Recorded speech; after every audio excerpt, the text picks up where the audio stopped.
जीवन बना के,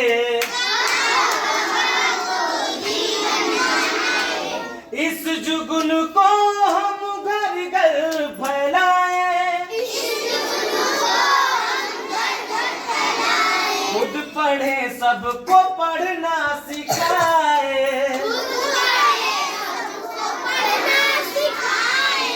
अपनी शिक्षा चलो बाँट आए।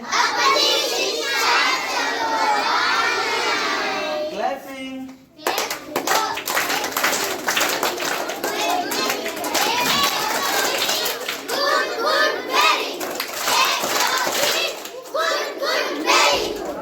क्या बात है, एक बार अपने लिए जोरदार ताली हो जाए।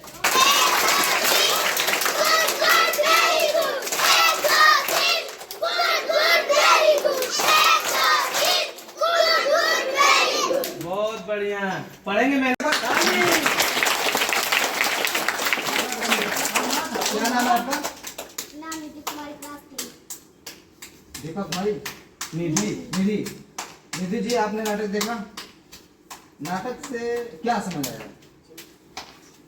सीखना। क्या बताइए, कुछ समझ में आया? संविधान की बात समझ में आई? संविधान क्या क्या अधिकार क्या कुछ समझ में आया? एक सीन आया था दहेज। दहेज क्या चीज है, बुरी बात है कि अच्छी बात है? आपको क्या लगा?